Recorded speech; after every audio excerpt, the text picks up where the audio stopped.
12절에 보시면 우리에게 우리 날 계수함을 가르치사 지혜로운 마음을 얻게 하소서 그렇게 말합니다. 우리가 읽었던 시편 90편은 하나님의 사람 모세의 기도라는 제목이 붙어있는 시편입니다.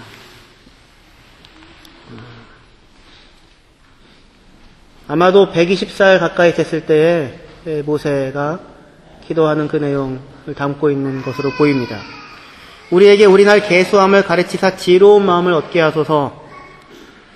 우리의 날 계수함을 가르치소서라는 말은 우리의 삶이 한계 속에 놓여 있다는 것을 알게 해 주십시오. 그런 말일 것입니다. 우리가 제한된 시간을 살다가 죽는다는 사실을 알게 하여 주십시오.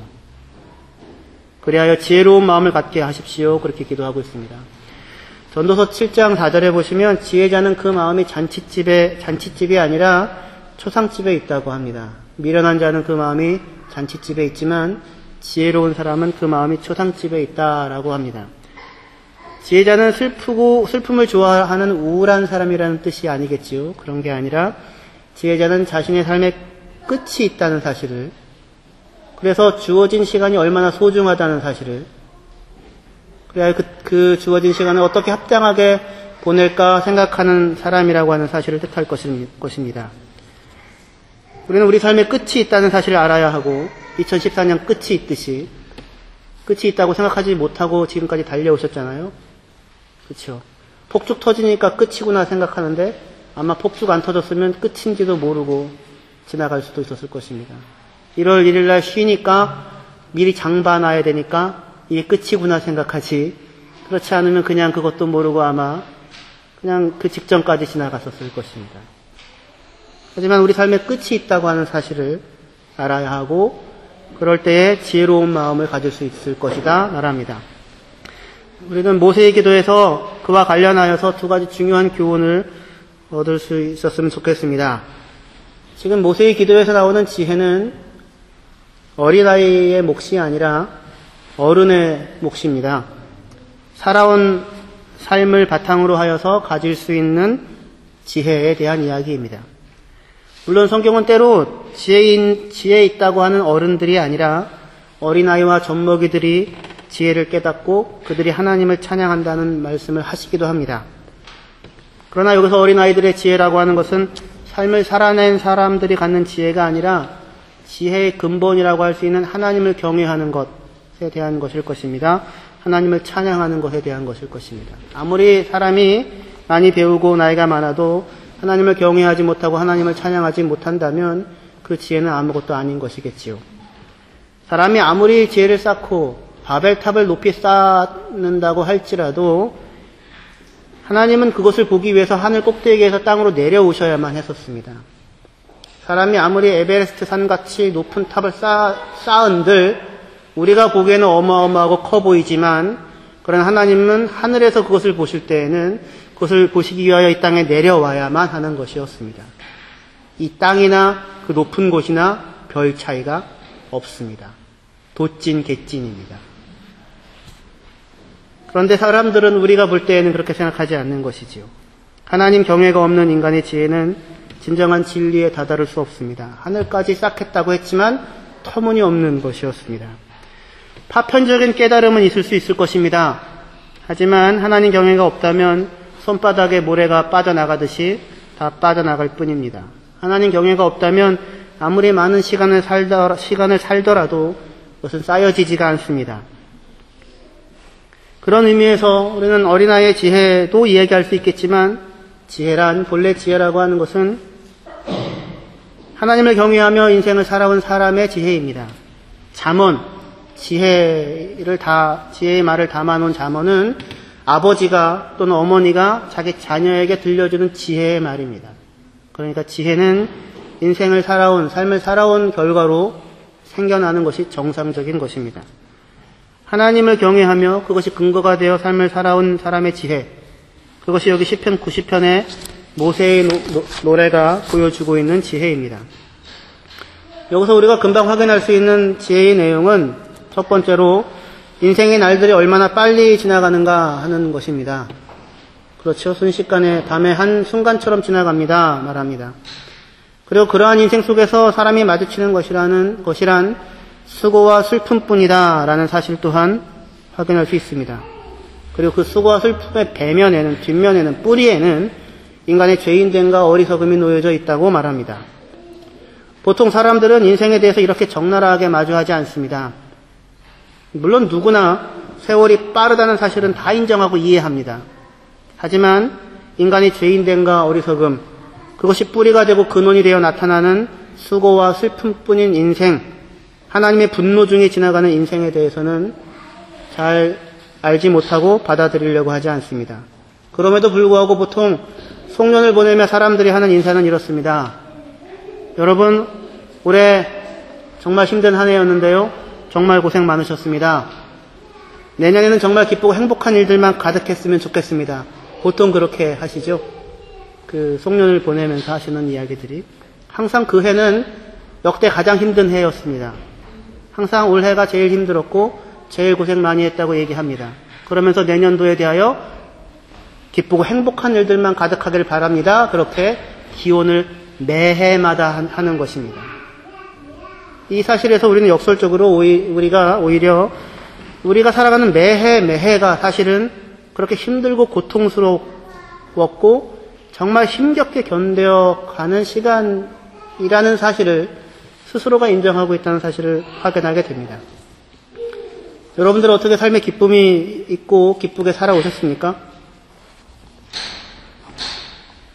우리가 다짐을 하고 마음을 먹지요. 기쁘게 살자. 어차피 이렇게 살아도 한 세상, 저렇게 살아도 한 세상인데 뭐 염려하고 근심하고 사냐. 기쁘고 행복하게 살자.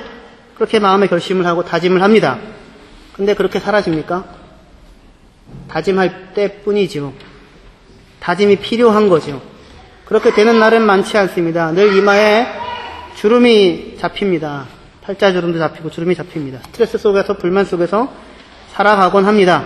그러다가 문득 나는 왜 이렇게 살고 있나 하는 생각이 들어서 다시 마음을 추스려보고 다짐하지만 관성처럼 짜증과 불만 속에서 살고 있는 내 모습을 확인하게 됩니다. 여러분도 어떻게 감사의 목록을 적었었는데 감사가 있었습니까? 새삼 지금 돌아보면 감사할 일 천지죠. 모든 게 다 감사하지요. 옆에 아내가 있는 게 감사하고 옆에 남편이 있는 게 감사하고 교회가 있는 게 감사하고 그렇죠? 다 감사한 일 뿐입니다. 하지만 새삼 돌아봐야 감사합니다. 그게 감사하다는 사실을 다 알지만 아이 때문에 분노하고 남편 때문에 속썩이고 아내 때문에 속이 끓고 교회 때문에 힘들고 그래서 뚫려서 힘들고 어렵게 분노 가운데 살아가는 것이 우리의 삶일 수 있습니다. 불안과 염려, 분노 속에 살아가고 수고와 고통 속에서 삶들이 지나가고 있습니다. 그게 우리가 살아온 삶입니다. 앞으로는 뭐가 다를까요? 아니요, 다를 수 있습니다. 다를 수 있습니다. 이게 무슨 말입니까? 수고와 고통이 없어진다는 말일까요? 아니요, 수고와 고통은 그대로 있을 것입니다. 그러나 다를 수 있습니다. 원망과 분노가 아니라 감사와 기쁨으로 그 날들을 살아낼 수가 있습니다. 그리고 그 다름을 만들어내는 것이 지혜입니다. 근데 이 지혜는 지금 모세가 이야기하고 있는 지혜는 그냥 기도에서 얻은 지혜나 책을 보고 깨달아 아는 지혜가 아닙니다. 그런 지혜가 아니라 살아낸 결과로 도달하게 된 지혜입니다. 살아보니 이렇습니다. 순식간에 지나갑니다. 살아보니 수고와 슬픔뿐이었습니다. 살아보니 주의 분노 중에 지나가는 날들이었습니다. 라고 살아낸 결과로 도달한 자리였습니다. 여기가 중요합니다. 기쁨과 슬픔, 수고와 편안함, 고통과 즐거움 등등 그 모든 일들을 다 겪어내며 살아온 결과로 도달하게 된 자리입니다. 저는 여러분들에게 꼭 이 말씀을 드리고 싶습니다. 정말 중요한 거는요, 얼마나 기쁘게 살았느냐, 얼마나 아니면 편안하게 살았느냐, 또는 얼마나 고통스러웠느냐, 또는 얼마나 즐거웠느냐가 아니라 여러분들이 여기까지 살아왔다고 하는 사실입니다. 가장 중요한 것은 그 모든 것들을 겪으며 통과하며 살아가는 것이고 또 살아가야 한다는 것입니다. 인생에서 가장 중요한 일, 가장 가치 있는 일이 있습니다. 가장 중요하고 가장 가치 있는 일이 있습니다. 인생에서. 그것은 뭐냐면 하나님이 우리에게 선물처럼 허락하신 나의 인생을 끝까지 살아내는 일입니다. 그것이야말로 가장 가치 있고 가장 중요한 일입니다. 기독교적인 시각에서 볼 때 그렇습니다. 성경적인 시각에서 볼 때 그렇습니다. 아니, 성경적인 시각에서 볼 때에만 유일한 가치입니다. 유일한 기준인데요. 그 관점인데요. 성경적인 시각에서 볼 때에만 삶을 살아간다고 하는 이 일 자체가 얼마나 본질적인 중요성을 갖고 있는지, 삶을 살아낸다는 것이 우리에게 주어진 가장 큰 권리이고 책임이라고 하는 사실을 우리는 성경을 통해서 확인할 수 있습니다. 모세는 120살을 삽니다.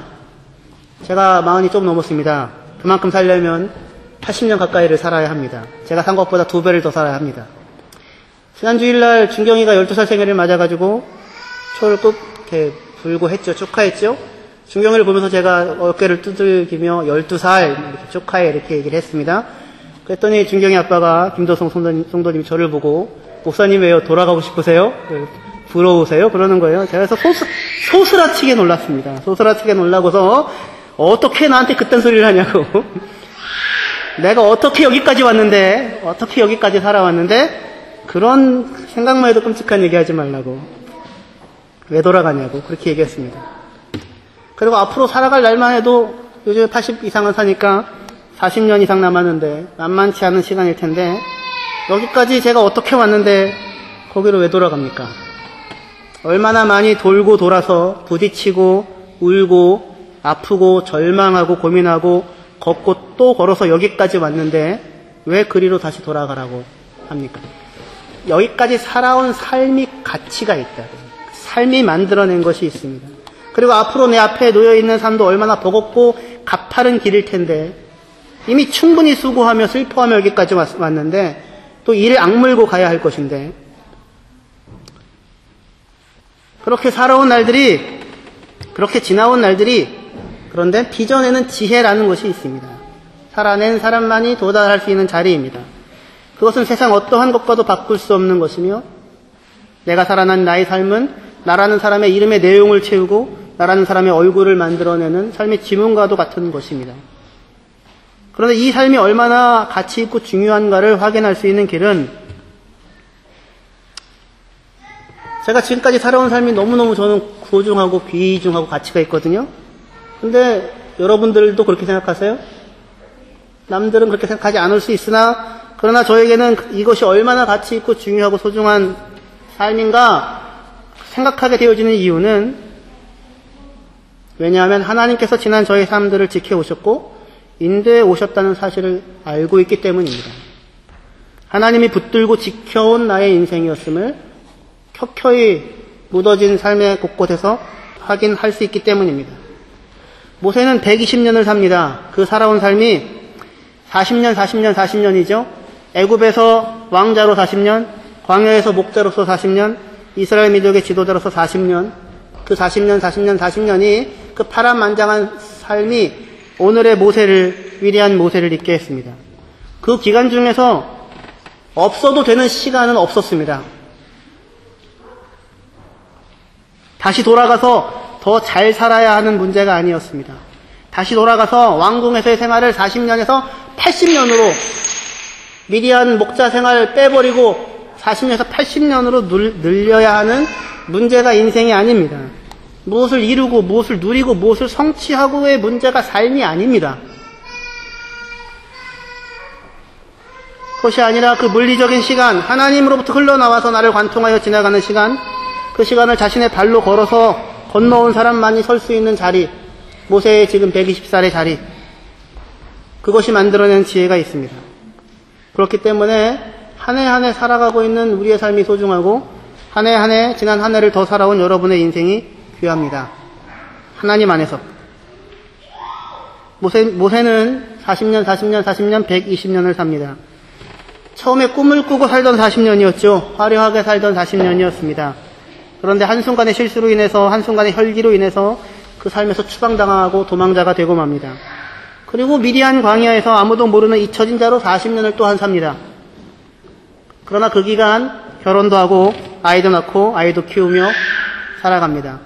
가장 초라할 수도 있지만 가장 중요한 일들을 하면서 살아갑니다. 목자로 살아갑니다. 미디안 광야 곳곳을 자기의 발로 다니면서 120살까지 다 살아온 다음에 생각해보니 이 40년간의 기간은 일종의 답사와도 같았던 시간이었습니다. 이스라엘 백성이 광야 40년 돌았던 그곳을 누가 먼저 돌아요? 모세가 먼저 양들을 데리고 그 땅을 이미 밟았었던 것입니다. 광야 40년 이스라엘의 백성의 삶을 앞서서 체험하고 경험합니다. 그렇게 80년을 살아갑니다. 그런 그에게 잊혀진 그에게 하나님이 찾아가서 그를 준비시켜 놓고는 그를 이스라엘 민족의 지도자로 불러서 보내고 있습니다. 그리고 마지막 남은 40년 하나님의 종으로 하나님과 대면하며 말하는 사람으로서 이스라엘 백성의 지도자로서 살아가게 됩니다. 그러나 이 40년이야말로 그의 인생 가운데 가장 고통스럽고 가장 힘든 시간이었을 것입니다. 앞으로 진행될 40년이 어떤 시간이었는지 알았다면 정말로 모세는 도망갔었을 것입니다. 모세가 지난 40년 광야에서 이스라엘 백성과 함께 겪었었던 것은 이스라엘 백성들의 원망과 불만과 불안과 분노와 절망이었었습니다. 애굽에서 나와서 불기둥과 구름기둥이 늘 함께했고 매일같이 만나가 내렸고 반석에서 물이 나왔고 그리고 불기둥과 구름기둥이 친히 앞길을 인도하던 그런 40년이었습니다. 기적과 은혜의 매일이었습니다. 그럼에도 불구하고 이스라엘은 끊임없이 원망하고 분노하고 절망하고 불안해했습니다. 그리고 더욱더 고통스러운 것은 이스라엘 사람들은 가나안 땅에 들어가지 못하게 되었습니다. 이 20살 넘은 이 세대들은요. 그러니 가야 할 길을 잃어버렸습니다. 목표를 잃어버렸습니다. 그래서 광야에서 소모되어 버리는 40년을 살아온 것 같습니다. 아무 의미 없이 죽기 위해서 사는 것 같은 그런 삶을 살고 있습니다. 그런데 모세는 바로 그 기간을 오롯이 이 사람들과 함께 동행하며 같이 삶을 살았습니다. 동년배에 같이 나왔던 사람들이 다 질병으로 죽고 사고로 죽고 재해로 죽고 범죄하여 죽고 어찌 보면 지난 40년은 죽기 위해서 살아온 시간으로 보여줄 수도 있었을 것입니다. 이제 20살 이상 애굽에서 나온 사람들은 다 죽고 여호수아와 갈렙을 제외하고는 60세 이상 되는 사람이 한 사람도 남아있지 않은 때 120살을 살아온 모세가 지금 시편 90편에 이 기도를 하고 있습니다. 주님, 사람이 일평생이 지난밤의 한순간처럼 지나갑니다. 70년을 살고 80년을 살다 가지만 다만 수고와 슬픔 속에서 지나갑니다. 자신의 죄악으로 인해 스스로 자처한 고통 속에서 살다가 죽어갑니다. 주의 분노 가운데 홍수에 휩쓸리듯 사라져갑니다. 도대체 이러한 인생이 무슨 소망이 있으며 무슨 의미가 있을 수 있겠는가? 그렇게 물을 수 있습니다. 그런데 느닷없이 모세의 기도의 음조가 달라집니다. 13절부터 같이 한번 읽어보겠습니다. 여호와여 돌아오소서. 언제까지니까 주의 종들을 불쌍히 여기소서. 아침에 주의 인자하심이 우리를 만족하게 하사 우리를 일생 동안 즐겁고 기쁘게 하소서. 우리를 괴롭게 하신 날수대로와 우리가 화를 당한 연수대로 우리를 기쁘게 하소서. 주께서 행하신 일을 주의 종들에게 나타내시며 주의 영광을 그들의 자손에게 나타내소서. 주 우리 하나님의 은총을 우리에게 내리게 하사 우리의 손이 행한 일을 우리에게 견고하게 하소서. 우리의 손이 행한 일을 견고하게 하소서. 갑자기 모세의 기도의 음조가 달라집니다. 하나님 앞에서 인생의 빠름과 주의 분노 중에 수고와 고통 중에 지나가는 인생을 한탄하던 모세가 느닷없이 삶의 기쁨과 즐거움을 기대하고 또한 자기 손으로 행했던 그 일들이 견고하게 서게 되어지를 기대하고 있습니다. 지난 날들을 돌아보던 모세의 시선에서는 무슨 미래에 대한 소망이나 기대가 나올 것 같아 보이지가 않았는데 그런데 지난 날들을 한탄과 한숨과 더불어 되돌아보는 것 같더니 갑자기 아침마다 베풀어 주시는 주님의 인자하심을 구하고 일생 동안 즐겁고 기쁘게 해주시기를 구하고 주의 영광을 자신과 후손에게 나타내 주시기를 구하고 자기의 평생을 통해 행해왔던 그 일들이 무너지지 아니하고 사라지지 아니하고 견고하게 서게 되어지기를 구하고 있습니다. 한 입에서 한순간에 두 가지 소리가 한 시편에 한 기도에 함께 들려옵니다. 한탄과 소망이 같이 들려오고 있습니다.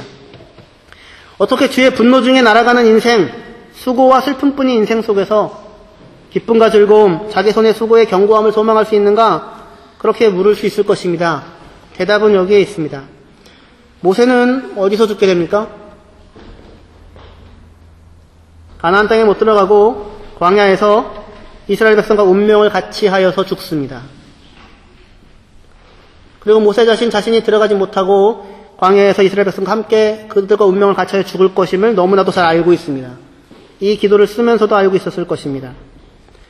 자기 자신 지난 40년간 광야에서 죽어간 사람들과 동일하게 그들과 함께 광야에서 죽을 것을 잘 알고 있습니다. 다시 얘기해서 모세의 40년은 그렇게 어떻게 보면 목표도 잃어버리고 가나안에 들어갈 수도 없으며 광야에서 죽기 위해서 살아갔던 것과 같은 그런 사람들과 같이 묶여져서 살아온 40년의 인생이었습니다. 하나님이 모세를 그들과 같이 묶으셔서 살게 하셨던 40년의 삶이었습니다. 이 40년을 위하여 그들과 함께 같이 운명을 같이 하고 같이 살다가 같이 죽는 이것을 위하여 하나님은 지난 80년 동안 모세를 훈련하여 오셨습니다. 혹독한 80년의 세월이었습니다. 그런데 그 훈련을 통하여 그는 지상에서 가장 온유한 자라고 불려집니다. 인생이란 것이 내가 힘써 붙잡는다고 잡을 수 있는 것이 아니라는 사실을 배우고 자기가 놓고 떠나겠다고 떠날 수 있는 것도 아니라는 사실도 배웠습니다. 눈앞에 하나님의 임재와 능력을 보면서도 하나님을 원명하는 백성들을 감당하면서 오히려 그들을 위하여 기도하고 간구하는 자로 살아왔고 그리하여 그들을 없애려거든 하나님 저도 생명책에서 빼주십시오라고 간구하며 그들과 운명을 같이 하는 사람으로 지난 40년을 살아왔습니다. 타나 타지 않는 떨기나무처럼 자기 몸을 불사르는 것이 인생이 아니라 나의 삶을 통해서 열과 빛을 만들어내시는 하나님, 그 하나님으로 인하여 사는 것이 인생이라는 사실을 모세는 120년의 삶을 통하여 확인했습니다. 그렇게 훈련된 자로서 모세는 광야 40년간 죽어간 하나님의 백성 이스라엘과 그의 운명을 함께합니다. 이 사실을 통해서 모세가 확인하고 알게 된 것이 있습니다. 그것은 이 어리석고 미련한 이스라엘 백성들이 하나님의 목적이며 하나님의 분노와 안타까움의 이유이고 그들이 하나님의 사랑의 대상이라는 사실이었습니다. 자신만이 이스라엘 백성들과 묶여 있었던 것이 아니라 하나님 자신이 이스라엘 백성과 하나님의 백성이라고 하는 칭호를 주시면서 그들과 묶으셨던 기간이 광야 40년이었음을 알았습니다.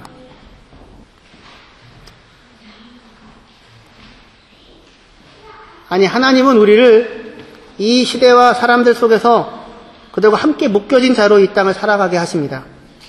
수고와 슬픔으로 지나가는 인생일 것입니다. 나라고 여러분이라고 저라고 예외일 수 없습니다. 아니, 예외여서는 안 됩니다. 모세도 예외가 된 것이 아니었습니다. 그들과 동일한 삶의 자리에서 광야에서 살아야 합니다. 그러나 오히려 그 광야를 먼저 겪어 알았던 모세처럼 먼저 겪어서 알았던 자로서 그들과 함께 살아갔던 모세처럼 우리도 그렇게 함께 살아가는 것입니다. 사람들 곁에서 광야 자체가 죽음의 땅이 아니라 죄가 죽음을 만든다는 사실을 증언하고 환경과 조건과 상황이 고통의 원인이 아니라 하나님 밖에서 그를 외면하며 사는 것이 고통의 원인이라는 사실을 증언하는 사람으로서 모세가 백성들과 묶여져 있듯이 우리는 이 땅의 곁에 살아가는 사람들과 함께 묶여져 있습니다.